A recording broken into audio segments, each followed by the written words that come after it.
Man, it's the T-Train Show. Y'all know what time it is, man. What up, T? What up, Hot Rod? What up, L-Train? Y'all know what time it is, man. It's the Welcome to another edition of Three the Hard Way.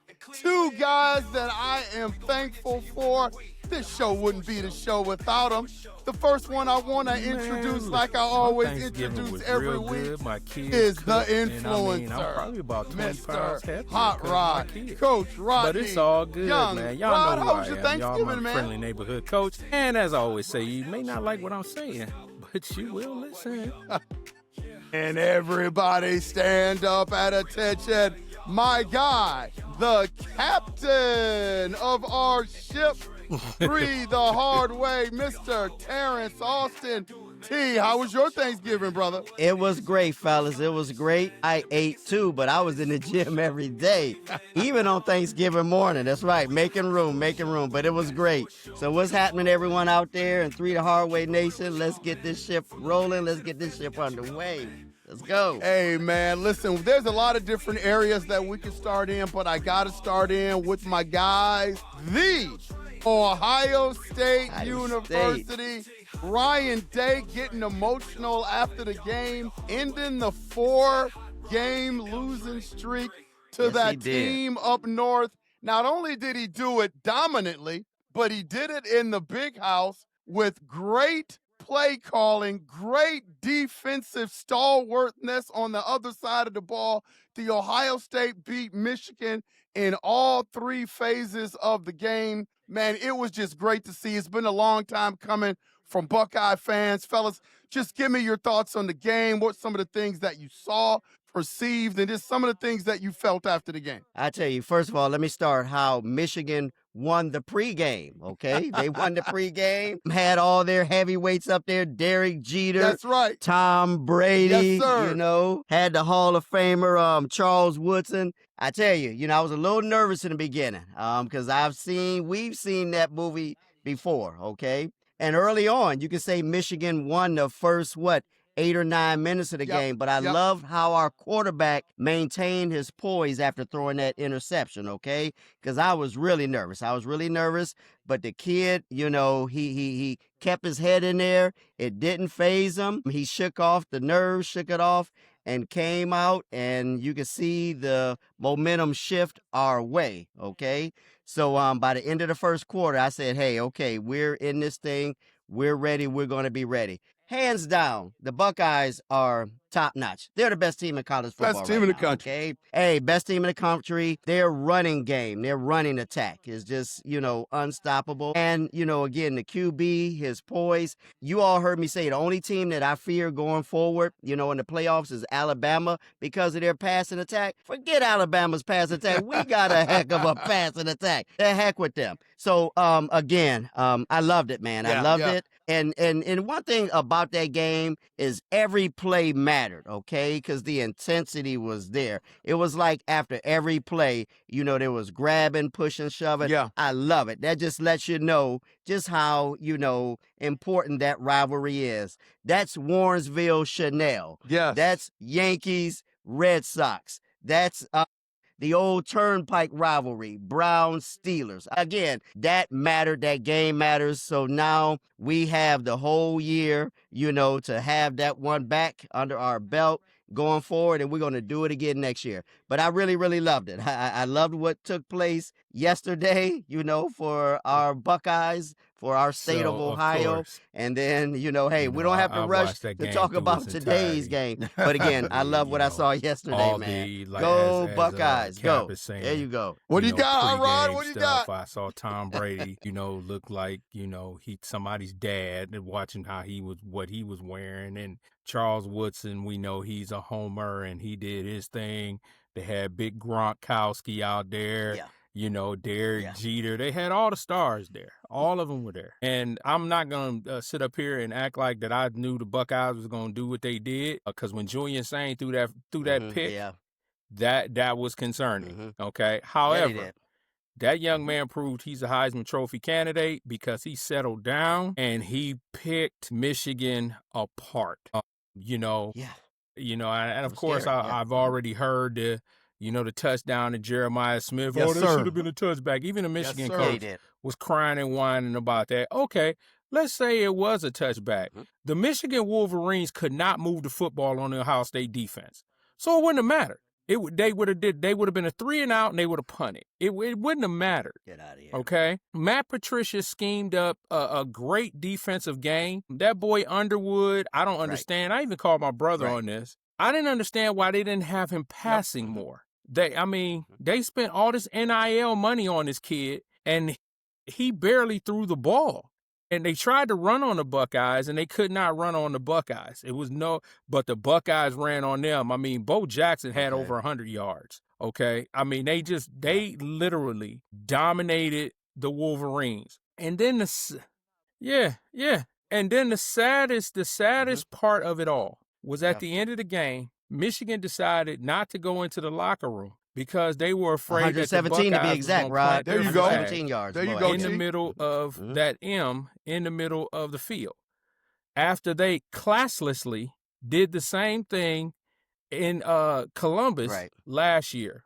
Now, shout out to Ryan Day, because Ryan Day said, no, we're going to win with class. That's what we're going to do. And don't get me wrong, a couple of the Buckeyes had the flags, and they were going to try it, but the Buckeye coaches stopped them and said, no. We're not doing this. We're going to go celebrate with each other. We're going to go celebrate on the bus. We'll celebrate when we get home. So shout out to Ryan Day and his staff for moving in class and not allowing that to get out of control, although during the game, all Michigan wanted to do was fight. If y'all watched that entire game, that's all they wanted to do was fight. After a certain point in time, they wanted to fight because they knew that the Buckeyes had their number.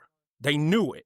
And so now because the one defensive end, he headbutted the official. I understand he was trying to talk to the official.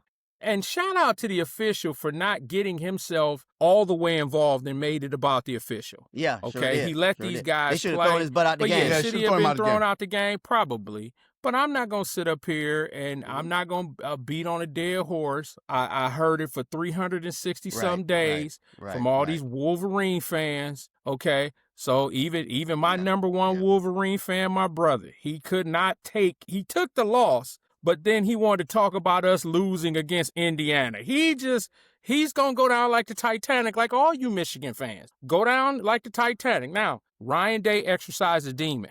He did, and congratulations to Ryan Day. But that don't mean you slack off next year. You got to come back and you got to do this thing again. But shout out to the Buckeyes. They had top to bottom. It was a dominating performance. Right. And I tell you, I love the play of Arvell Reese, man. Can you imagine him on our defense next year? I know we the likelihood of us getting him are slim to none, but I just love his play, man. I really do. I love that guy. I love his play. He's going to be very special on Sundays in the future on somebody's squad, I tell you. Yeah, he's going to be special. Yeah, hats off to your Ohio State Buckeyes, man. After that interception that Julian Sayin threw, that game could have went a variety of different ways. Hats off to Brian Hartline and Matt Patricia, the two with the offense coordinator, defense coordinator. Those guys are the MVPs of the year. People think that it's a small thing to replace your coordinators, but it's a huge thing. And I know, Hot Rod, you have an affinity for that. Coaching football, I mean, play calling is hard, and Brian Hartline is doing an equal or even better job than Chip Kelly did last year. And Matt Patricia, I think the reason why the Michigan Wolverines didn't throw the ball as much is because they knew Matt Patricia had a scheme for it. And so I think that they were a little bit intimidated to give him a lot of attempts in terms of that freshman throwing the football. They really didn't want to put him in that predicament. And also, fellas, you forget the Michigan Wolverines in the trenches, the last 4 games that they've beaten the Buckeyes have shown that they have been the more physical team, the team that can establish the run, the team that won in the trenches. So they probably came into that game like they always say about the Buckeyes. The Buckeyes are a finesse team, but the Buckeyes showed their physicalness on Saturday. They ran the ball and they ran the ball. They stopped the run and they stopped the run. And then they limited Michigan's pass attempts. So I thought overall we were the better team. I've said all year long, when I first got a really good sample size of Julian Sayin, I said to myself, this kid is a little bit different. And Ohio State Buckeyes have had a lot of great quarterback come through their ranks. Julian Sayin is a kid that is just wired a little bit different to me. I didn't think the Michigan game would be a big deal. I was never really worried about the Michigan game. As I expressed to you guys, I've always been worried about the Big Ten championship game because I know for the Ohio State Buckeyes to get to the Big Ten championship game, they were going to have to beat Michigan. And there's a lot of emotion that comes with that. And so now next week, Ohio State has to put on a good front again and go in there battle a good Indiana team. Will it be the same? It's hard to put those back-to-back games together going from Michigan to Indiana. well, I think for me, Ohio State can do it. I just look think at it's it going to like be a this. tougher I look at task it like this. than what most people think because Indiana fellas, the way Matt they can put up a lot of schemes points, man. this They can score that football. Don't get me wrong. I know Mendoza. He's I also tell a you, Heisman Trophy well, candidate. And by the way, this Big Ten I'm not worried. championship Not will worried at all. decide who the Heisman Trophy winner is. Period. That it will decide who the Heisman Trophy winner is. I think Mendoza has done a fabulous job in Indiana, but I think Julian Sayin is the most accurate passer I in agree with college that. football right Yep. now. Yeah, well. That Matt Patricia defense, I think, in that front four, I think they're going to get after Indiana. Now, Indiana's going to score, okay? But I just believe that the Buckeyes will impose their will. I think Brian Hartline, Matt Patricia, I think those guys will talk to the fellas about, because they commonly call it a trap game. And that's what you're saying, L Train, is that because of all this emotion beating Michigan, you gotta stir up that emotion to win the Big Ten championship. I think that the Buckeyes are out on a mission. And the mission is this. They want to be the first team to go back-to-back as national champions. I think that is the goal. I think the other goal was to do something that the team last year could not do, which was beat Michigan. So that was one. The next one was to win the Big Ten championship. They have an opportunity to do that. Yep. And then after that is the national championship. So I think that if Ryan Day, because I was very impressed with Ryan Day when they interviewed him before the game, he said, I'm going to attack. To do that, He right. knew that last year he did not attack the Wolverines. He played tentative. He literally said from the jump, we're going to attack. And that's what he did. And I think they're going to do the same thing to Indiana. Yeah. There you go. Yeah, he did. He did. Right. Mm-hmm. Right. Mm-hmm. Right. Same thing. Yep. There you go. Yep. The first play of the game was a bomb to Tate. I believe it was Cardell Tate bombed it over the top. That had never been Ryan Day in that game. So when he said attack, he really came out and attacked, man. So hats off to the Buckeyes. Had to mention that. Big Ten championship game. No doubt. Next Saturday, 7 p.m. Central Time, 8 o'clock Yeah, it may not Eastern be time. no locker room on Be Saturday. tuned in. I'm going to be in front of I'm gonna TV. be in front of I might have to TV. do it Right next front. Saturday. That. Definitely. Fireplace lit, chips in hand, and all locked in. Yeah. You're right. Yeah. You're right. Yeah. Yep. Yeah. Yeah, There man. you go. Yeah. And again, man, hats There you off to Ryan Day. You saw the Oh, yeah. emotion when he got interviewed after the Oh, yeah. game. I mean, Yeah. this is He was something choked that out. he and his family have been living for the past 4 years, man, just getting killed. yeah. You know, there's always those extreme fans out there, and to be able to win that game on top of winning the national championship has to be a relief for Oh, yeah. Ryan Day. So hats off to him. Good luck in the Big Ten Oh, yeah. championship game. Now to our Cleveland Browns, fellas. The Cleveland Browns took a loss against San Francisco Niners, albeit there were some weather issues out there. Everybody was looking forward to Shedeur Sanders' first start at home for the Cleveland Browns. I didn't think Shedeur played too bad, you know, He but didn't. it was very unfortunate, the weather conditions out there, because I think the play calling lent to the wind and the cold and the rain and the ice and stuff like that. So they really had to play a more conservative game. But all in all, man, I didn't think Shedeur played bad. The Cleveland Browns offense really couldn't get off the mat and get anything going. San Francisco looked like the dominant team for 4 quarters. Give me your thoughts about the game, fellas. Yeah, poor field position, for us, okay? Starting with our special teams. Our special teams were awful, okay? Special teams were awful. It was like every time we got the ball, we were, miles and miles away from the end zone. And when they got the ball, they were 20, 30 yards away. So this was a day where the special teams made all the difference, okay? You're right. Shedeur didn't look bad. He did not look bad. Again, he went up against a very, very physical, good team, a team that's, got playoff. I mean, that's got Super Bowl aspirations. Okay, so he looked pretty good today for his second start as a rookie quarterback. The running game was okay. The offensive line in the first half, was pretty good, but then they kind of fell apart. Making mistakes, we made a few mistakes. But again, this was one of those games where Shador just wasn't good enough to overcome, the hole that the special teams, put us in. Okay. That was, today was that day. But I like right after the game, the coach said, hey, we're going to go with the kid again next week. I like that. I love that. Let's just roll with them again to see what we have going forward. But yeah, today was a day where the special teams was just, god awful. And I listened to the post game show, and the fans are coming after Bubba Patron, and they're coming after Stefanski too, again for the play calling. Okay, now yeah, they're coming at him bad. Now there was a couple of times where Shador did, hold the ball a little too long, and we know that's an area he's deficient in, and that he's got to, do some work. Yep. But again, today was just a day where the special teams just didn't give us a chance. And, sometimes you need your special teams to bail you out. Last week, the special teams were in our favor.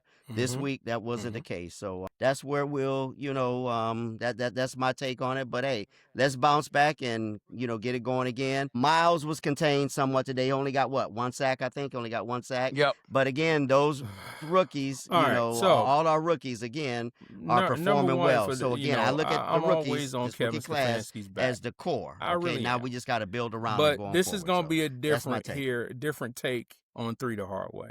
For those that want, that's talking about the play calling when it comes to Stefanski, do understand he's not making the calls. In all actuality, what's happening is it's Tommy Rees. Tommy Rees is making the actual calls. Okay. Now, can Kevin say yay or nay? Yeah, he can. But Tommy Rees is making these offensive calls. I think they leaned on Junkins today because of the weather. I understand that, but there was a critical mistake to me. It was a 4th and 1, and Wyatt Teller was off the field. And there was a lot of confusion that took place. Wyatt Teller came on the field. That's where Harold Fannin was going to do the sneak, and he dropped the football on 4th and 1. You call a timeout in that situation because field position, it completely flipped field position. That was on Stefanski.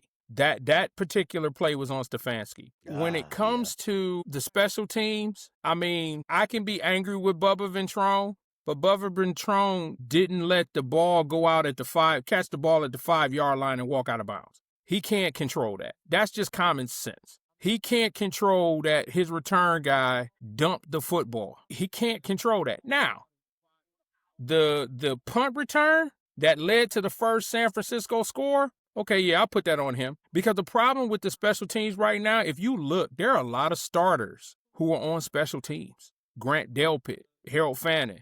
These guys, they're playing 3 levels of the football, okay? Something's not right, all right? The defense was the defense. They did what they could. Mason Graham had a pretty good game. Why? I'm just watching him improve week in and week out. Schlesinger, they was putting bodies on Schlesinger because they saw what he's been doing over the last few weeks. They put bodies on him today. Miles got the 1 sack. Trent Williams did a pretty good job. Yeah, Trent Williams did a pretty good job. Trent Williams is a Hall of Fame tackle. Hey, he did a good job. A couple times he held him. There's I do like that, Miles moved across the line. They had bodies all on him too. He wasn't just set up bodies at all one on spot, Miles too. But they did a lot of chipping with Kittle. They made sure Miles didn't get off clean. The only criticism I have defensively is George Kittle got off today, where the last time they played the 49ers, George Kittle had 1 catch. George Kittle got off today, and I don't know whose assignment he was, but George Kittle was running free a lot. To get to, for Shador managed the game very well. He protected the football. Did he take I think he took 1 12-yard loss. He reverted to some old habits where he tried to roll backwards. But otherwise, I think he did a really good job. I do like that, as Cap said, Stefanski came out and said Shador is going to start next week. Now, I will ask this question because I did not see the press conference. Did Stefanski look like that he was excited about naming Shador, or did he just look like, hey, let me get this out the way for people to start asking me a whole bunch of questions? Okay. And so I'm not going, like I said, I've been critical of Kevin Stefanski all year, and I'm going to continue to be critical. Let me get it out of the But way. this Let me game- get it out of the way. with special team. Yeah, let me get it out If of the you way. take away a lot of the special team blunders, you're taking away 21 points. 21 points. And Cap said this. The Browns' average starting field position was their 21-yard line. The 49ers' average starting position was the Browns' 40-yard line. You're not going to win football games like that. It's just not going to happen, okay? Shador could have came. He'd have had to throw for 5 touchdowns, okay? So he did what he could. He managed the game. I did. And listen, I'm not a conspiracy theorist, but let me throw this out here at y'all. There was a time where Shador went down, he had to come off the field. Now, he was handing off. Soon as Dylan Gabriel walked out there, what did he do? Check down Charlie. He threw a hospital ball to Harold Fanning and almost got Fanning killed. Okay, so when I say I'm done with Dylan Gabriel, I'm done with Dylan Gabriel. Okay, let's let Shador do what he do. And it was a hospital ball, he too. either going to sink or he going to swim. Either way, the Browns still have a first-round pick. And I don't know who they're going to draft. I'm looking at these quarterbacks in college football. I am, too. I'm not impressed with any of them because Julian Sayin ain't coming out right now. Mendoza's probably the only one that can really look at. Shanor Sellers, he's from my understanding, he's staying if he doesn't transfer. Arch Manning has already declared that he's going back to Texas. So what do you have? Yeah, he does need to go back. But who do you have? You know, and the one thing I don't want the Browns to do is force this pick. I don't want them to force it. He needs to go back. But they're he the Cleveland does. Browns. So Yeah. Go ahead, L Train.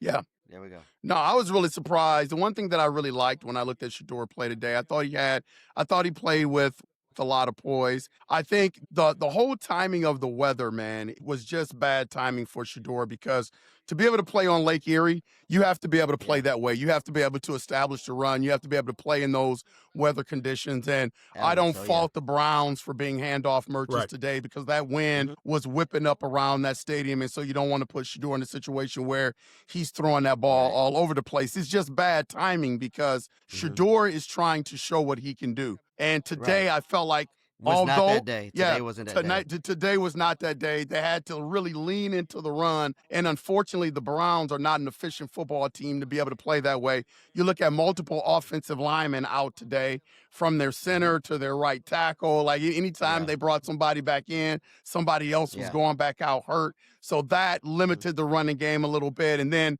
you had some opportunities where Shador probably did hold on to the ball a little bit longer than he should have, and he took some timely sacks. So I just thought, from a fan of Shador wanting him to do well, I just thought the whole weather and everything I really wished he would have hit bad that one. timing, He missed Jerry Jeudy. Very unfortunate for That Shador. one But he again, missed. under the circumstances, It could. he Oh, played pretty well. no. He played pretty well. Yeah, he did. He was not Here, awful Cap, today. Let He me, was let not me awful be today. careful because Yeah, he all my wasn't. Shador apologists are going to be they're Yeah. going to get on me. Okay? But the wind, I Rod, hate the that wind may have he taken missed that. it. The wind may have taken I that do one. agree, Yeah, maybe yeah. the wind may have took taken it. that one. Okay, he's entitled to miss a Right. pass or so. Yeah, okay? I was about to say, they're going to get on you all. Y'all go easy So they can all Rod on that one. understand. Yeah, he I'm not knows the saying wind got kid under threw a that bad one. ball. It got caught up in Yeah, the wind. the I just wind. wish that he would have Wind hit got him.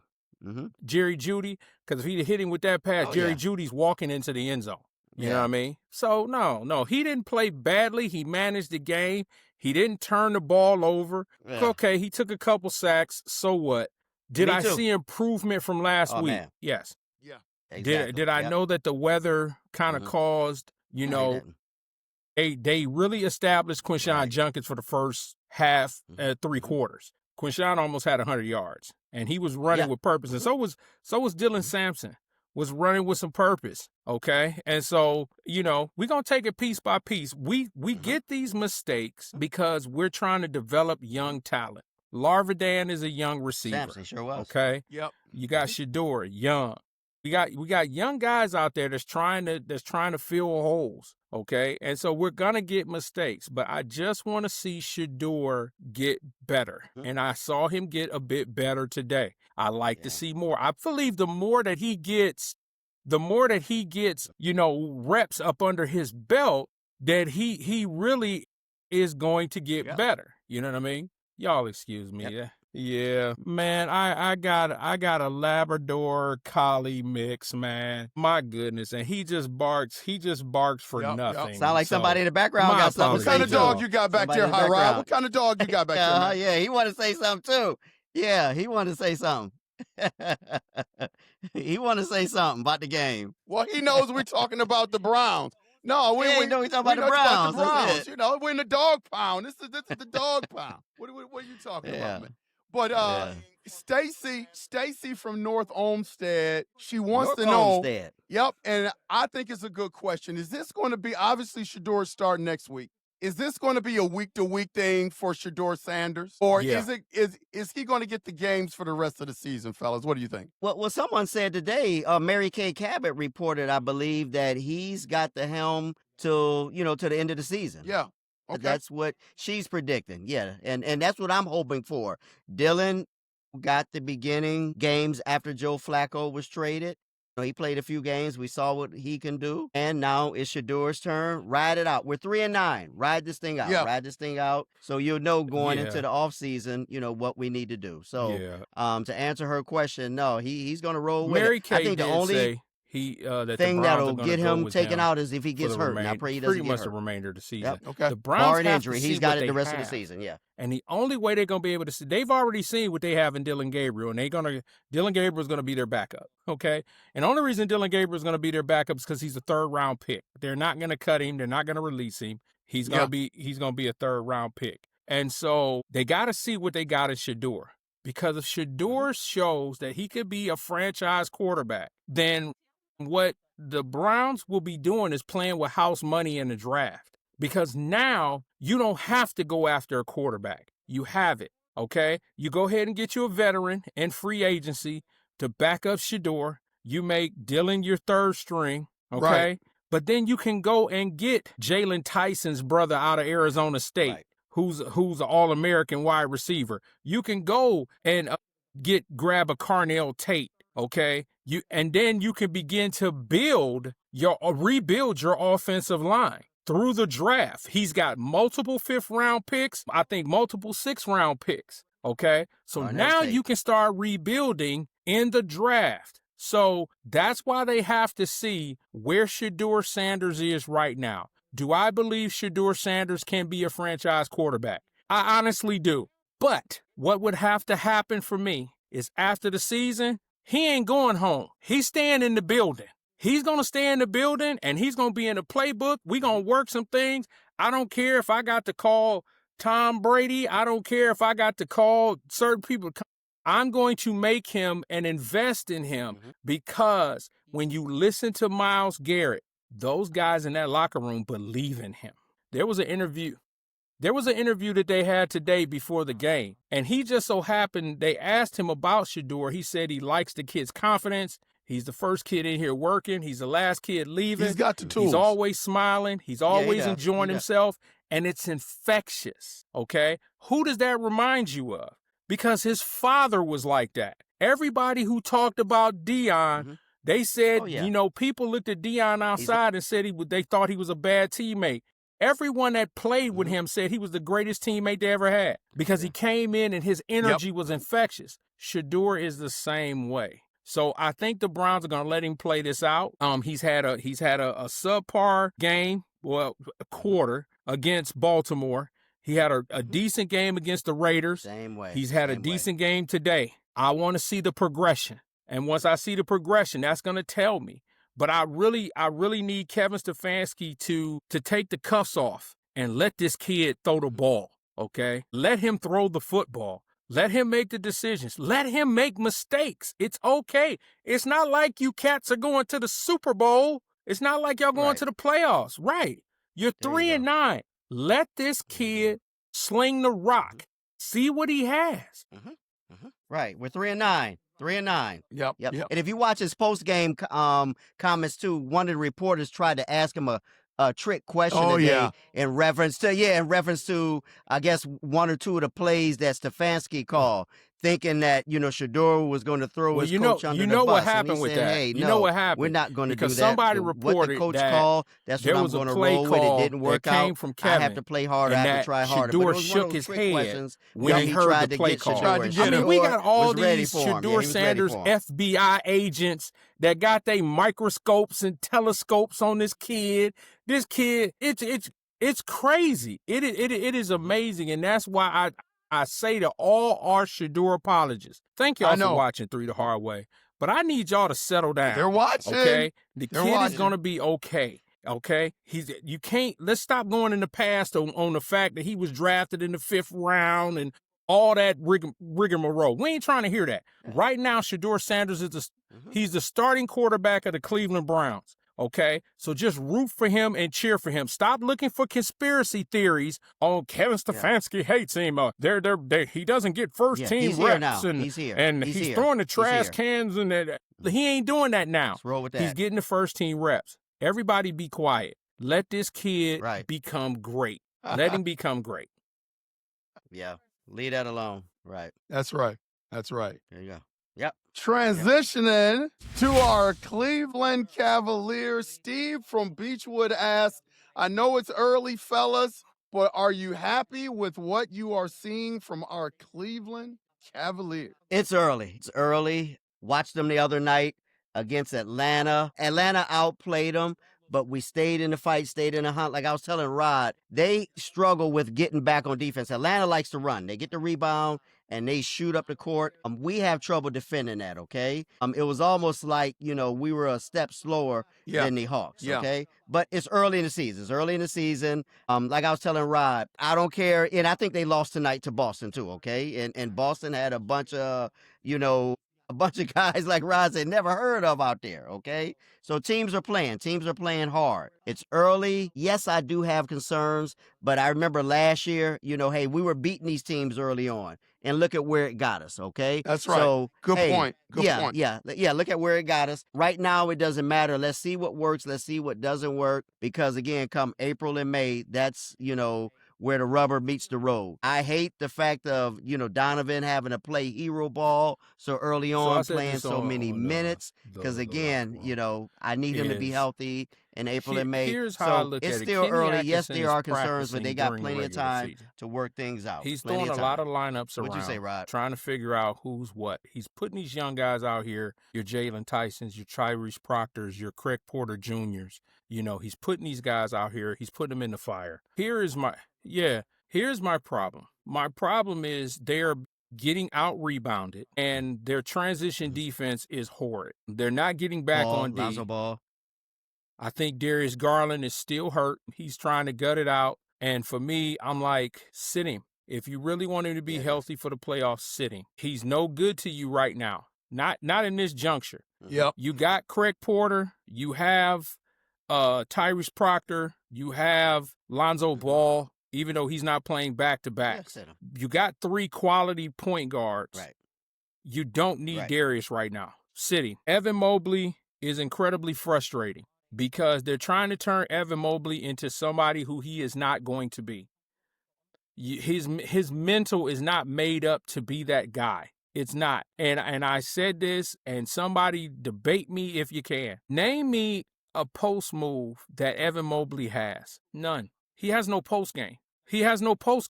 So watch him. He has no post game. He doesn't have a jump hook. He doesn't have an up and under. If he hits that 15-foot jump shot or that free throw line jump shot, okay, fine. He doesn't have one. But Evan Mobley does not have a bag down there.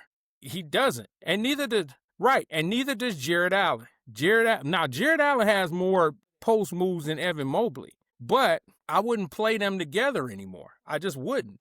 None whatsoever. Donovan is playing hero ball right now, and we know how that turns out. Now, I will say this on the other side. Kenny Atkinson can care less about the NBA Cup. Kenny Atkinson can care less about winning 64 games. He did that last year, and they flamed out. He cares about these guys, when it comes to playoff time, being healthy and being able to go. That's all he could care less about anything else. I see his formula. I see what he's doing. It's okay. At the end of the day, I'm going to roll with Kenny because Kenny knows what he's doing. Does it frustrate me watching the lack of effort from quote-unquote the Big Four. Yes, that's the problem. I love Proctor. I love Craig Porter Jr., Naquan Tomlin. I love the energy. Jalen Tyson. I love the energy that these kids are bringing. I'd rather see them than to see our starters just let guys run past them. They lost to the Celtics today, Yeah, I like Tomlin. 117-115. Okay? The Celtics had two people out there that I even recognize, which was Pritchard and Jaylen Brown. Everybody else should be putting pickles and doing French fries at the local Arby's, okay? I didn't know who these guys were, all right? They lost to the Trae Youngless Atlanta Hawks, okay? And so let me throw a stat because I know Cap got somebody he didn't like, how I compared Trae Young. Here's a stat for you. Yeah. Since Trae Young has been injured, the Atlanta Hawks have gone 12-2. Throw it out there, High Rod. Okay? Yeah. They don't miss him at all. 12-2. Okay? So I just want to throw that stat out there. So I'm sure tomorrow, you got some buddies that ain't going to like that. Yeah. Wow. Yeah. So. Yeah, they don't miss him. Seth Curry.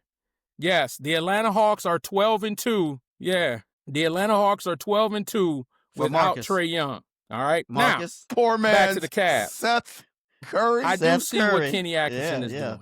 Not For Steph. you, Marcus. And he's Not willing Steph, to take a Seth. couple Seth Curry. knocks on the chin for the end result. So that's why I don't get so upset. I cut the TV off because I don't want to see bad basketball. I don't like bad basketball, even at the pro level. But I understand Kenny Atkinson's vision. So I tell Cavalier fans, just stay patient. I think these guys are going to make a run after the All-Star break. I think that after the All-Star break, I think the Cavaliers are going to be whole and they're going to make a run. And other than OKC, the Cavaliers are the deepest team in the NBA. Yeah. They can go 12-14 deep. Okay. And so can OKC. So that's why I know Max Strus is not around. Jared Allen is still healing up. Larry Nance is out for the next 3 weeks. I'm going to be honest with you. As much as I love Larry Nance Jr., I think it's time to move on. Larry Nance, I think, is on that inside because he can't stay healthy. But I'm just going to stay patient. I'm going to stay patient. There you go. Yeah, Steve from Beechwood, it's early. It's early. This team has a great roster, great makeup. I think as the years go on, not the years, but as the season go on, they're going to get healthier and healthier. Keep my fingers crossed for that. If they are healthy, by the time the playoffs come, the Cleveland Cavaliers are going to be okay. So to answer your question, I'm not happy about what I'm seeing, but I understand that there is a longer-term plan when it comes to this Cleveland Cavaliers basketball team. So I am not worried in that department. So we'll see what our Cleveland Cavaliers do. Man, with all the football games, the Cleveland Browns, the Ohio State Buckeyes, and then we're talking about the Cleveland Cavaliers. Unfortunately, during all this exciting time and all the sports out there, there are people that come up missing, fellas. There are people that come up missing. So we got our APBs out there for a couple of people. I've been given the task of trying to find certain people. So I put my list together of people. Who's missing? Man, I got to find out who's missing. Let me talk about who's missing and who I'm putting out an APB for.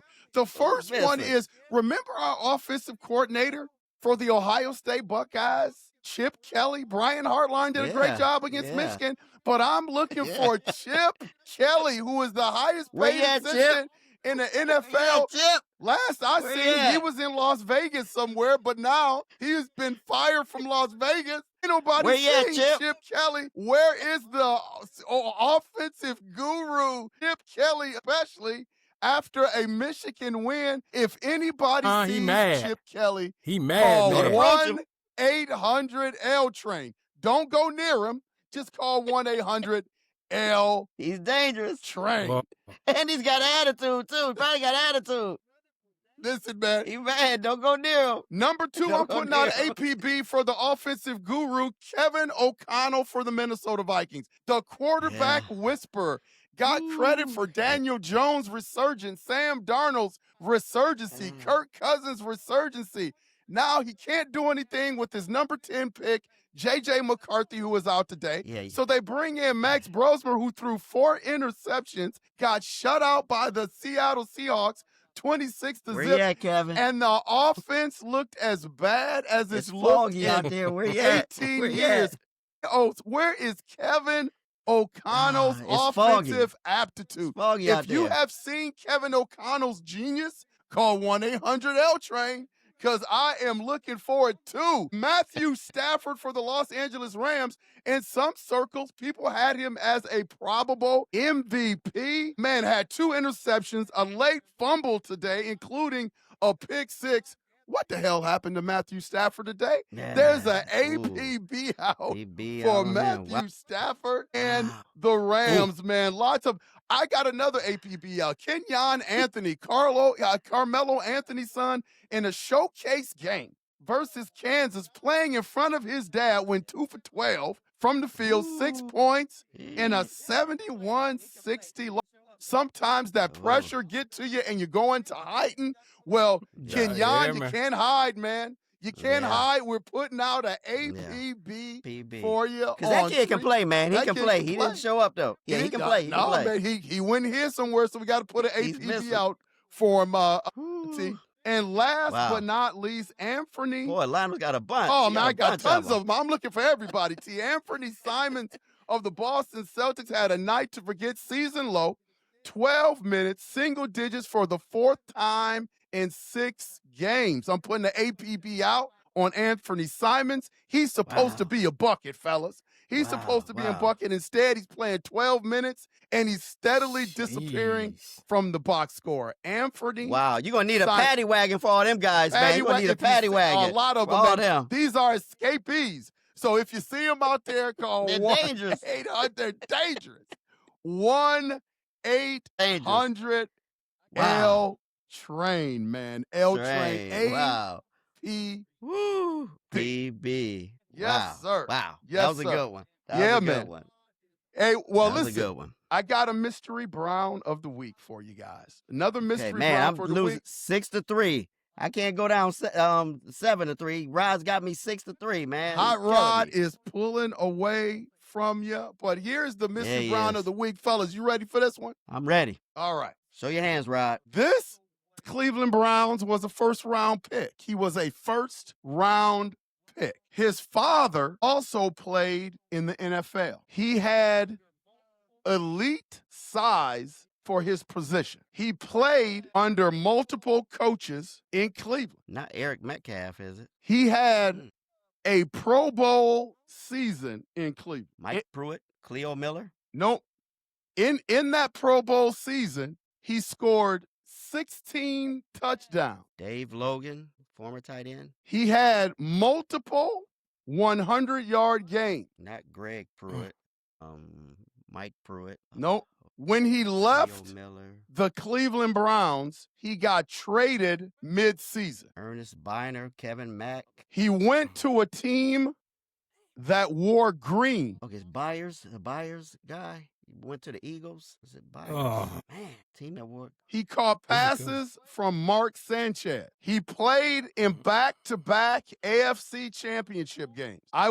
He was known for his leaping acrobatic grab. Herman Fontenot. He had over Not Terrell 1,000 Pryor. yards only once in a Cleveland Browns uniform, but it was huge. Derek Alexander? It's tough. No. Braylon Edwards. No. I once got into a well-known altercation at a nightclub.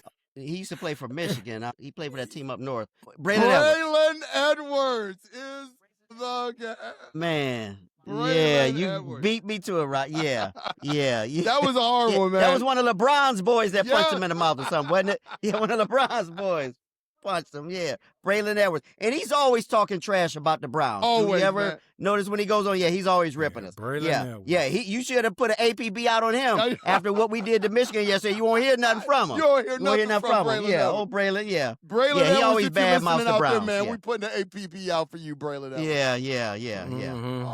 Good Braylon one, man. Edwards, Good one. Wow. So I believe it's the 7-3. captain's. It's the captain's turn for start one, bench one, cut one, erase one. He said he got something for us this week, so I'm looking forward. I got a good one for y'all. I got a good one for us, okay? Got to put a little reader glasses. All right, I got a good one. The category is, and Wifey gave this one to me again. She's pretty good, man. She's pretty good. Best sport sibling duos, okay? What these are brothers. I guarantee you, I and guarantee you in with one that one, case, you're a going to brother say and sister Cheryl who and Reggie played Miller. If you professional don't, sports, then that ain't okay? legit.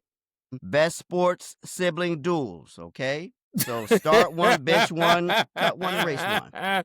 That's the first one that came to mind was Cheryl and Reggie. Man. Oh, man. Hey, you must have looked over here on my paper, Hot Rod. You must have looked over here on my paper because you're exactly right. You're exactly right. Okay. Hey, That's right. hey, man, hey, you're on it. You're on it. So the first sibling duels I'm going to say, of course, is Venus and Serena. Venus and Serena. Oh, nice. The second one, Eli and Peyton. Eli and Peyton. Third one, me being an old baseball guy, I had to go with Robbie and Sandy Alomar, the Alomar brothers. Robbie and Sandy Alomar. And last but not least, that duo from UCLA, Cheryl and Reggie Miller. So start one, bench one, cut one, erase one. Again, Venus and Serena, Eli and Peyton, Robbie and Sandy, and Cheryl and Reggie. So what's the All right. criteria, T? What are we judging? All right. So again, starting. who are the best? Okay. From top to It's bottom. Cheryl and I Reggie. got you. Okay. It's To like me, that's a 1, 2, 3, no-brainer. 4. Yep. There you Cheryl go. Miller and Reggie Miller. There you go. Yeah, I'm going to start. Y'all go ahead. Go ahead, Hot I'm Rod. gonna You got this bench one, man. Venus and Serena. I'm going to cut Eli and Peyton.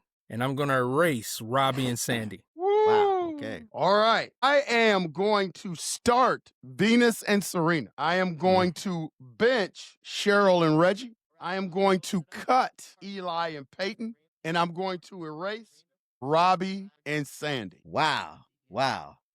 Okay. All right. I'll close it out. I'm going to start Venus and Serena. Okay. I'm going to start Venus and Serena. I am going to bench Cheryl and Reggie. And, when I think of those two, Cheryl always said she was better than Reggie and always could beat Reggie. Yep, Cheryl always beat him. I'm going to cut Robbie and Sandy. In my eyes, Robbie Alomar was the best second baseman that I saw with my eyes. Talk about a 5-tool player. He was the best. And he made it look pretty, especially when he played alongside of Omar Vizquel. It was a Sports Center highlight every night with those two. And I'm going to erase, and this was tough, but I'm going to erase Eli and Peyton. I'm going to erase them too. And, Eli, hey, it's big time. He beat Tom Brady twice. Yep. And that's why I think he's going to, he's going to walk into the Hall of Fame. Eli was big time when it came down to the crunch. He was big time. But again, I'm going to start Serena and Venus. I'm going to bench Cheryl and Reggie. I'm going to cut Robbie and Sandy. And I'll erase Eli and Peyton. And it was tough. Right. So that's mine. So we were kind of similar. We went too far off from each other. We had some minor changes, but not too bad. Yep. Not too bad. Yeah. Fellas, hit us with your There you parting go. shots. It's parting shots time. That was a good one, T. Nice job on the start All one, right, bench all right. one, cut one. Erase. Okay. In my parting shot, I'm going to go after Lane Kiffin, okay? I'm going to go after him. Good He's one. about to take on a new job. He's 11-1, okay, with Ole Miss. 11-1. But, right now he's about to walk away to take the LSU job. I can just imagine how some of his players must feel. I can only imagine. So that's why, when players leave and go do what's best for them, I have no problem with it because these coaches will do the same things. Again, shame on you, Lane. I think something tells me that job will be there for you after the season. Finish what you started at Ole Miss. I feel some kind of way, okay? And I'm sure the fans at Ole Miss do feel some kind of way. So, Lane Kiffin, I just don't like that again. Every state, just about every state is a right to work state. You can do what you, choose to do. But I just feel bad. My parting shot is to all the Michigan Wolverine fans, including my older brother. Shout out. We missed one APB. His name is Bryce Underwood. For the quarterback for the Michigan Wolverines. Put an APB out. I think he's at the local Wendy's. So my shout out is definitely toward all the Michigan Wolverine fans. Y'all can all come on back and talk about y'all won 4. Oh, y'all won 4 straight. Well, we won this one. And last year we won the national championship. So guess what? What y'all doing don't mean nothing. Y'all look sad and pathetic standing in the middle of that end thinking somebody was going to desecrate that end. Y'all look pathetic. And I'm so happy that y'all are miserable. I'm so incredibly excited that the Michigan Wolverine fans are miserable. So take that. That's my parting shot. Y'all eat that for 300 4 days, and then we're going to come back and kick y'all butt next year. Absolutely. Absolutely. Again, that's it. Yep. And great one. And they get to watch us in the playoffs this year, Hot Rod. Yeah, That's they the do. cherry on top Yeah. of the sundae. Yeah, they do. Yep. Get to watch us. Yep. Man, my parting shot goes out to my guy. You guys know I live up here and on the border of Wisconsin and Minnesota. I get a chance to watch the Minnesota Vikings a lot. My parting shot goes out to a guy that I consider the best wide receiver in the NFL, and that's Justin Jefferson. Justin Jefferson is going through an unprecedented season where his legacy is in jeopardy because the quarterback play and the coaching up here is so bad that today, at about the middle of the third quarter, he only had 2 targets. He had 0 catches. I believe he ended the game with 2 catches for the game, but it's been like this week to week. He's got 2 touchdowns this year, so it's been a grittyless season, and he has been the ultimate teammate. He's been supportive of J.J. McCarthy. He's been supportive of his coaching staff, even though I know deep down inside he doesn't feel that way. Justin Jefferson is the ultimate teammate. And if the Minnesota Vikings don't watch it, if they don't watch it, they are going to lose Justin Jefferson because only any human being can take so much. I think he's going to ride this out for the rest of the season. I think the Minnesota Vikings have to solve their quarterback quandary that they have up here because it is bad. You know, they started Max Brosmer today because J.J. McCarthy was out for a concussion. But there's no light at the end of the tunnel when it comes to this quarterback situation, man. It's not getting any better. And that directly relates to Justin Jefferson. Will he stay? Will he want to go? Right now it's looking pretty bad, man. So my parting shot is shout out to Justin Jefferson being not a prima donna, not a diva, being all in with this team this year, even though I know deep down inside it's killing him. It's got to be killing him what's going on in Minnesota. So my parting shot goes out to Justin Jefferson. Yeah, that's a good one. Yeah. Well, fellas, thanks again, man, for another show. I'm glad your Thanksgiving went great. We'll be back here to recap the Big Ten championship everybody game next enjoy week your and week. to look at the Definitely. Cleveland Browns and what they're doing and looking at the Cleveland Cavaliers and what they're doing again for another week, fellas. I appreciate you. There you go. Appreciate you too, L Train and Rod. Yep. Hey, Free the Hard Way Nation. That's Tell a right. friend about us. That's Tell a friend right. about us. Hit that like and subscribe button. Keep coming at us in the comments, man. We're not afraid of y'all. We'll answer any questions or anything that you have y'all, in the don't comments. sing it. We Bring want it. all the smoke. Not as much as Hot Rod wants to smoke. Hot Rod loves to smoke. But T and I don't mind that smoke either. So hit us up in the comments, man. There you go. So for myself, Bring it. Bring it. so for myself, the influencer and the captain, we will see you guys next week. We'll see you when we see Everybody have a blessed week out there. you. Yeah, peace out. And stay warm up there in the Thanks for watching. Don't forget to like, subscribe, and share.